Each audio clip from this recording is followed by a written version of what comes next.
Rome didn't collapse in one dramatic moment, it bled.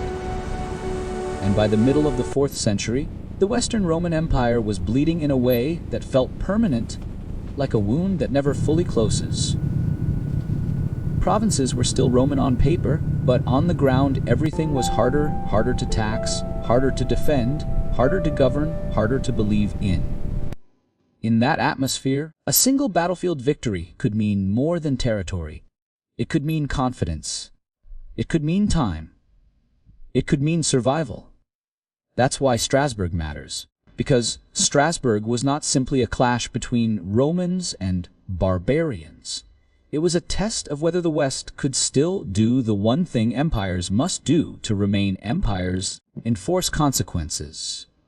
If it failed, Gaul, one of the West's most valuable regions, could begin slipping from Rome's control, not by a formal surrender, but by slow dissolution. Towns would depopulate, roads would become unsafe, taxes would fail, recruitment would shrink, and frontier defense would collapse into endless crisis. The West did not need a single enemy to end it. It only needed the frontier to become permanently unmanageable. In the years leading up to 357, the Rhine frontier had become a pressure point. For generations, Rome had treated the Rhine as a boundary it could defend through forts, patrols, river control, diplomacy, and periodic punishment campaigns. The system was never perfect, but it was predictable. Predictability is what empires convert into routine: routine taxation, routine trade, routine recruitment, routine authority. Yet by the 350s, predictability was failing. Confederations of Germanic groups, especially the Alemanni in this region, crossed into Roman territory with rising confidence. Some came for loot, some came for land. Some came because Rome looked weak, distracted, and divided. And that last reason mattered most. Rome's enemies were not only reacting to opportunity, they were reading Rome's internal condition. Civil wars and imperial rivalries drained attention from the frontier. Garrisons were stretched. Local cities were exposed. Trade routes became dangerous. Villages emptied. The psychological effect was brutal Roman civilians and soldiers began to feel that protection was no longer guaranteed. This is what frontier collapse looks like before it becomes a map change. Not a cinematic, Rome has fallen, moment. Just a slow erosion of safety. And safety is the foundation of loyalty. When people stop believing the state can protect them, the state becomes optional. When the state becomes optional, borders dissolve. So when Julian arrived in Gaul, he did not step into a stable command. He stepped into a region haunted by defeat and uncertainty. Morale was brittle. The frontier had become a place where bad news arrived faster than reinforcements. And Julian himself was not the obvious hero. He was young. He was appointed. He was tied to imperial politics. He had enemies who saw him as decorative and allies who hoped he could be useful. Yet he had been given a mission that would break most commanders, restore Roman control and credibility in Gaul. Restoring control does not start with one battle. It starts with belief. Julian needed civilians to believe Rome could still protect them. He needed soldiers to believe discipline still mattered. He needed frontier coalitions to believe crossing the Rhine was no longer free. That meant operations, not speeches. It meant marching when the enemy expected hesitation, holding ground that everyone expected to be abandoned, choosing engagements that restored deterrence rather than feeding enemy advantage. By 357, the Alemanni had gathered a large force, confident enough to meet Rome in open battle. That confidence was itself a signal. It came from years of successful raids, weakened Roman responses, and the sense that the West was distracted by its own politics. In other words, the Alemanni were not only fighting Rome's army, they were testing Rome's reputation. Julian understood that. And reputation is why Strasbourg mattered. Strasbourg sat near key corridors and crossings where control was not simply about holding a town, it was about holding the ability to move troops, protect cities, and keep Gaul connected. If Rome lost the ability to operate freely here, Gaul would become contested territory, always raided, always bleeding, always doubting. And an empire that cannot stabilize its core provinces begins dying from the inside. So Julian moved toward confrontation, not as a reckless charge, but as a decision to break the enemy's confidence in a single decisive moment. Rome did not need to kill every enemy warrior. Rome needed to prove that a frontier coalition could be beaten in the field. Because if a coalition can be beaten, it becomes cautious. Cautious enemies raid less and negotiate more. And negotiation is what gives empires breathing room. Breathing room was the currency the West desperately needed. But before the battle began, the tension in Julian's army would have been enormous. They were not marching toward a small skirmish. They were marching toward a test. Many soldiers would have been thinking a thought that can destroy discipline. If we lose this, Gaul is finished. That fear can either fracture an army or sharpen it, depending on leadership. Julian had to hold them together. He had to convince his men that Roman order was not a tradition. It was survival. He had to keep the battle inside a frame Rome could win's formation, timing, controlled pressure. Because Strasbourg would not be decided only by bravery. It would be decided by geometry, by flanks, spacing, cavalry movement, and whether either side lost shape under stress. Once shape is lost, panic spreads. And once panic spreads, even a large army can collapse quickly. By the time Julian's army formed up near Strasbourg, the most dangerous thing wasn't the enemy's weapons. It was expectation. Roman soldiers expected hard fighting, but beneath that sat a deeper fear. The fear that Rome's best days were gone, and this battle was simply another chapter in decline. That kind of fear kills armies quietly. It makes soldiers hesitate, makes units drift, makes commanders overreact. Julian had to fight that fear first. Strasbourg was not a battle the West could afford to lose. Not because the empire would collapse the next morning, but because Gaul was the West's lifeline. It supplied tax grain and recruits. It formed strategic depth behind the Rhine. If Gaul became a permanent war zone, raided and psychologically shaken, the West would lose its ability to regenerate. The stakes were structural. The Alemanni had gathered a coalition force precisely because they sensed weakness. Their confidence wasn't accidental. It came from years of successful raids, fragmented Roman responses, and the sense that internal Roman politics had drained frontier defense. They came not just to fight, but to send a message. This border belongs to whoever is bold enough to take it. When the lines formed, it was a clash of styles. The Roman army's advantage was still discipline, training, layered command, and the habit of holding formation under pressure. The Alemanni fought with heavy infantry mass and aggressive momentum. They expected Rome to waver. They expected Roman units to break, as others had broken before. So Strasbourg becomes a test of one question: can Roman structure still absorb tribal momentum? Julian needed the battle to remain a battle of formations, not a brawl. The most common way an army dies is not instant annihilation, but small ruptures. One unit stepping back, another stepping sideways, cavalry chasing too far, gaps opening. Once gaps appear, the line stops protecting itself. Once the line stops protecting itself, fear spreads, and fear is contagious. The opening phase tested the edges. Cavalry clashes first, because cavalry creates chaos faster than infantry.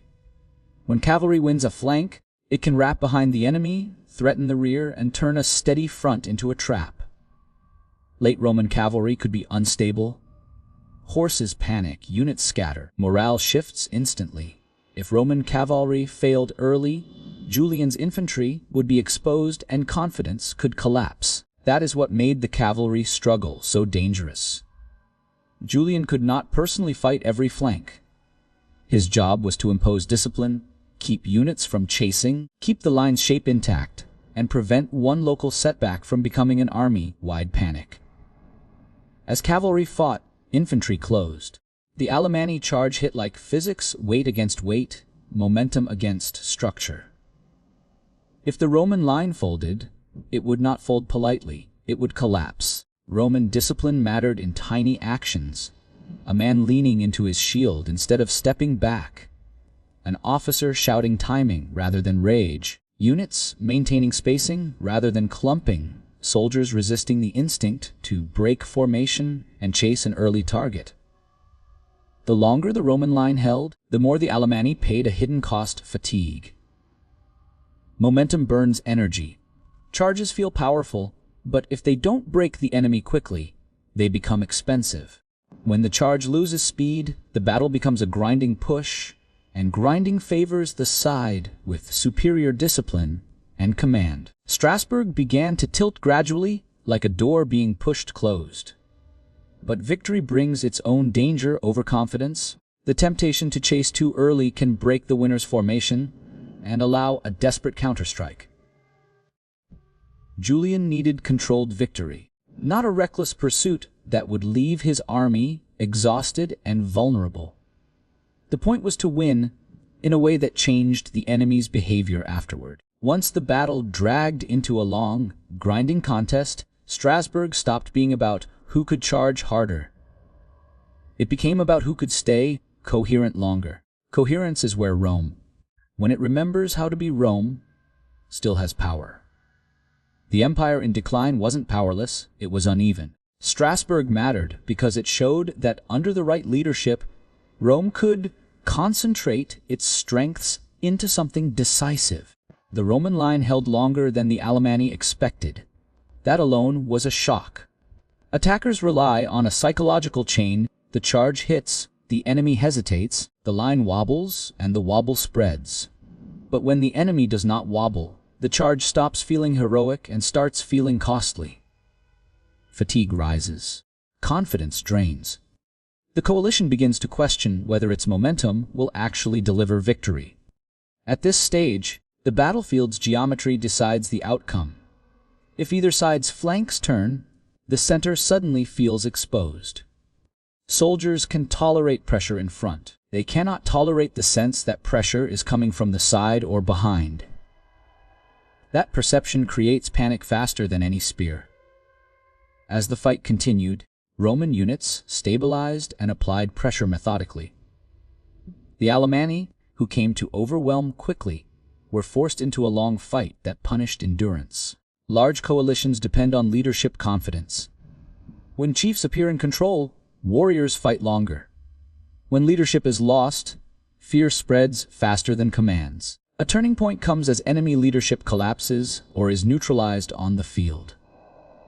Sources vary in detail, but the dynamic is consistent. Leadership disruption weakens cohesion. Cohesion doesn't fail as one dramatic break. It fails as small exits. A cluster of men pulls back. A gap opens. Neighboring men step sideways to fill it. They become thinner. Another gap opens. Soon the line becomes a chain with broken links. This is where Roman discipline becomes lethal. A disciplined army waits for structural weakness. It does not need to win every push. It needs one opening. When the opening appears, it expands it systematically. The Romans press gaps, widen them, punish attempts to reorganize, and keep the enemy from reforming a stable line. The Alemanni are pushed into partial retreat, the most dangerous battlefield state. Some units withdraw while others still fight. Signals become unclear. Fear and bravery collide.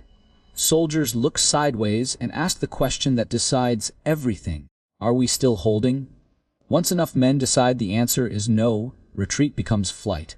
Flight is where casualties rise because formation disappears. Shields drop. Spacing breaks. People run into each other. The battle becomes a chase. Yet Julian's restraint matters again. Uncontrolled, pursuit can reverse victory by breaking the winner's formation, exhausting troops, and exposing them to surprise counterattacks. Julian needed a victory that could be enforced afterward. He needed deterrence, not a one-day frenzy. When Rome wins, the real outcome is not just the enemy's retreat. It is the change in frontier behavior. Strasbourg sends a message across the Rhine. Rome can still assemble, march, and win. That changes calculations. It matters to civilians deciding whether to flee. It matters to elites deciding whether to cooperate with taxation. It matters to soldiers deciding whether service still has meaning. It matters to other groups watching and waiting. Strasbourg did not solve the West's problems. It did not end raiding forever. It did not fix internal Roman politics. But it stopped the bleeding. It bought time. And in a fragile system, buying time is survival. After Strasbourg, the most important thing on the field wasn't the broken weapons. It was the fact that Gaul still felt Roman. Empires don't only control land with armies, they control land with expectation. Expectation that the state will return, punish, protect, and enforce laws. Once that expectation disappears, the empire becomes optional.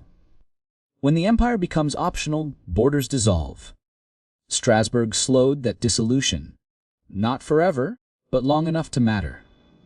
Roman civilians in Gaul had been living under rising fear that the Rhine was no longer a boundary, but an invitation. Raids were not only material loss, they were proof that Roman response was inconsistent. Inconsistency kills loyalty. Julian's victory restored the idea that Rome could still deliver consequences. Once consequences return, behavior changes. Frontier coalitions reassess risk. Some retreat, some negotiate, some become cautious. The frontier becomes contested again rather than a one-way pressure system. That is what buying time looks like. Time means harvests without constant disruption. Roads reopen. Towns repair walls without believing it's pointless. Taxes collect more reliably. Recruitment becomes possible again. Time is the resource the West needed most. Strasbourg also changed Julian. Before the battle, Julian was an appointment. Young and underestimated. After Strasbourg, he became a commander with credibility. In late Roman politics, credibility becomes power because victory creates loyalty, and loyalty creates leverage. Yet the deeper truth is this: Strasbourg did not prevent the West's eventual collapse. The Western Empire will still face enormous pressures in the coming decades. It will still suffer from internal instability and external challenges, and it will eventually fall in the 5th century. So why say Julian saved the Western Empire? Because history is not only about final outcomes, it is about moments when outcomes could have accelerated. If Strasbourg goes the other way, Gaul could have become shattered far earlier. Roman authority could have retreated south. The Rhine line could have become meaningless. The West would have lost one of its most important provinces at the worst possible moment, with cascading consequences for manpower, revenue, and legitimacy. Strasbourg prevented that acceleration. It held the line long enough for the West to keep functioning. And that is the final lesson. The West's survival in the 4th century was not a myth. It was conditional. It depended on leadership, discipline, and the ability to restore deterrence at key moments. Julian's victory at Strasbourg was one of those moments. It wasn't a magical rescue. It was controlled order defeating chaos. It was a wounded empire proving, briefly, powerfully, that it could still defend itself through skill rather than luck. Julian didn't stop time forever. But at Strasbourg, he bent it back in Rome's favor. And the West lived longer because he did.